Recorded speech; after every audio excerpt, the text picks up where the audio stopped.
Hello, everyone. I'm Sam Eckmann of Gold Derby. I am so excited to sit here with one of the stars of I May Destroy You, Paapa Essiedu, who plays Kwame on the show. And you actually, Michaela Coel, who's the star, the creator of the show, you went to drama school with her.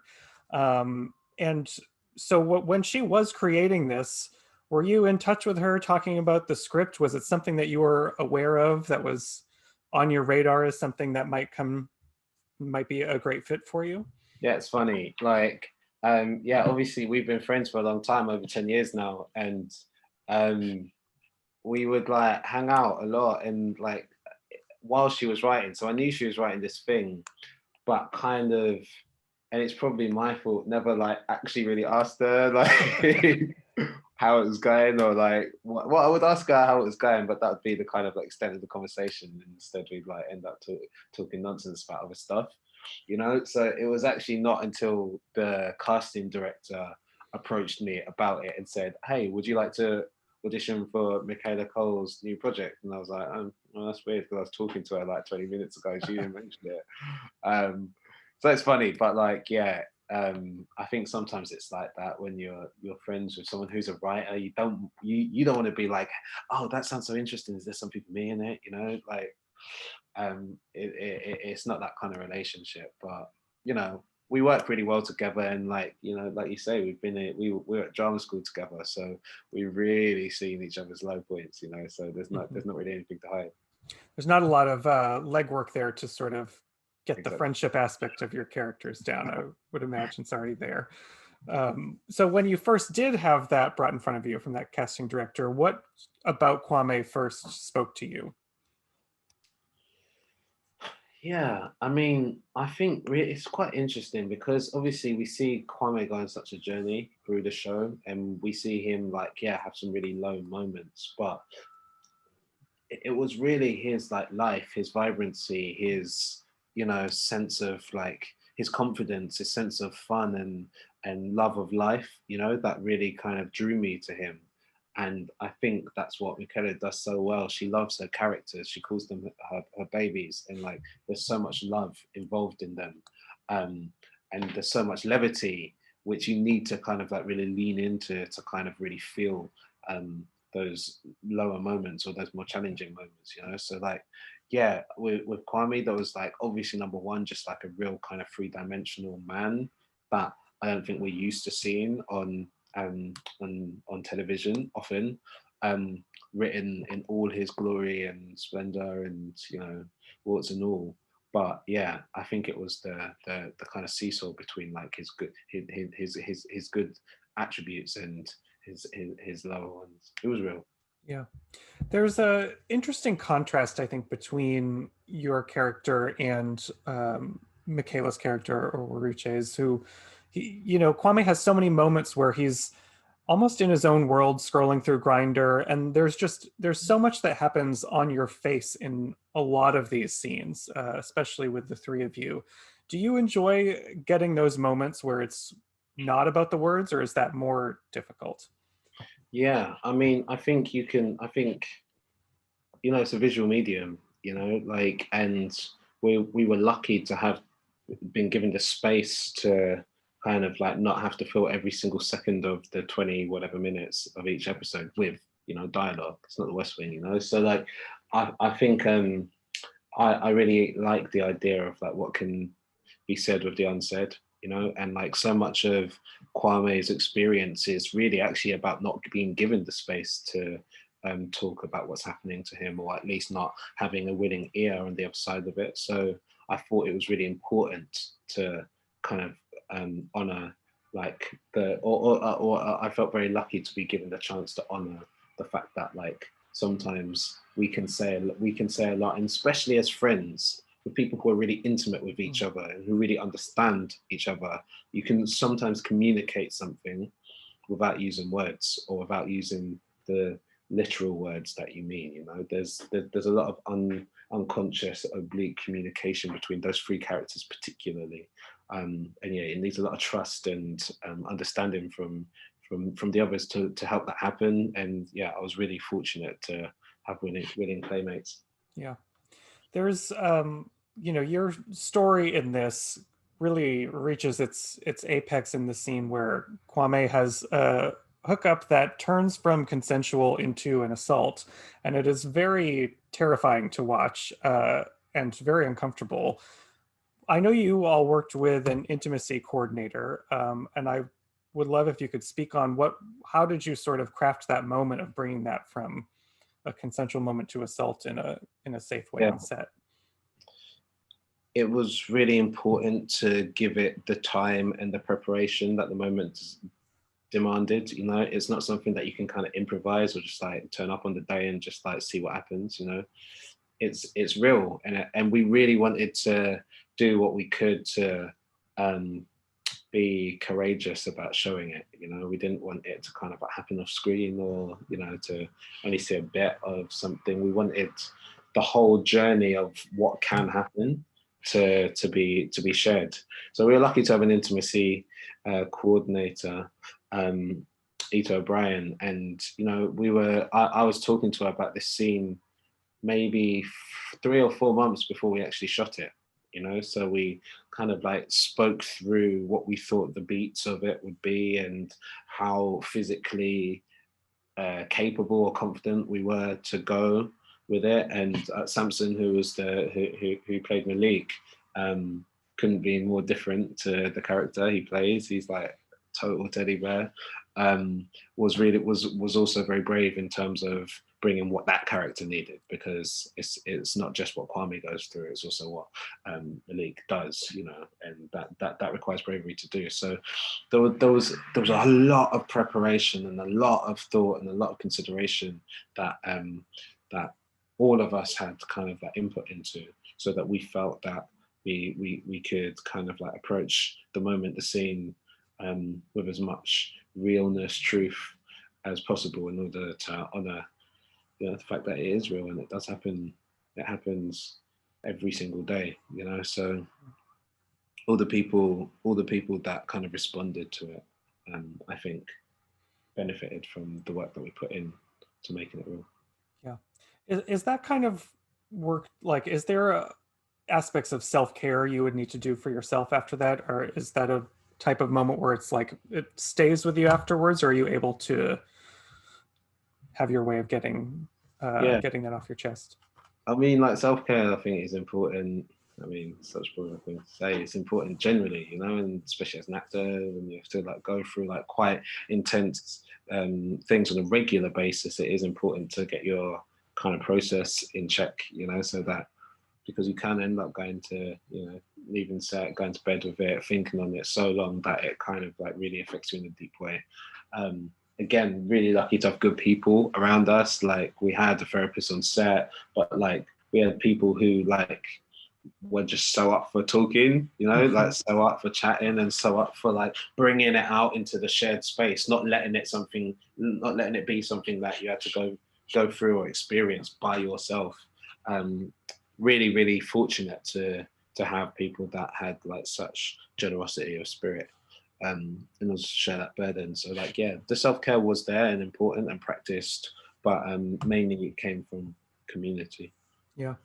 And I appreciated the way this show explores that there's different kinds of assault, and that issues of consent are just everywhere, often in places we don't think about. And for Kwame, there's a scene where he actually doesn't really, it almost doesn't fully hit him what's happened to him until he's in that police station with Arabella. And you see on your face again, sort of the realization of what has happened to him and how to define it. What was playing that moment like? Yeah, I mean, that is the way that shock works, or trauma works. Like, it often in the moment you can freeze, or you can, fight or flight or whatever, but like it can often take a little bit of time before the realization of what has happened and acceptance of that kicks in. And for me, like, the acceptance of it doesn't even, the full journey of that doesn't even happen in that scene that we see with Arabella. It kind of takes the whole series for him to get to a point where he kind of like can truly confront and face and accept and use and move through what has happened to him. But yeah, that was a really tough scene to do because there's so many things happening at the same time, and Arabella is going through what she's going through, and kind of like she's on her journey towards kind of accepting and understanding what's happened to her, and through that, it kind of like confronts Kwame in what feels like quite a sudden way. You know, it's a sudden realization. So yeah, again, it's like it is tough, but like if we're honest to the reality of how these things work, I think it's true. I think I think people that have been through trauma can relate to that kind of delayed reaction type thing. And of course, he has a very traumatic experience right after that because the police essentially don't even want to hear his story when he tells it to them. Did you do any like research? Did you find that that's a very common result? Well, I mean, I'm a person that lives in the world that we live in right now. So like there's a certain amount of research that you can do and there's a certain amount of truth that comes from experience, you know? So like I feel like I felt very close to that scene and like understood that scene. I felt and was saddened and moved and you know like affected by that scene. So that definitely really motivated me through it. And yeah, it's unfortunately never as black and white as we kind of hope it will be. Like we think of the police as this kind of benevolent force that are there to protect all people equally.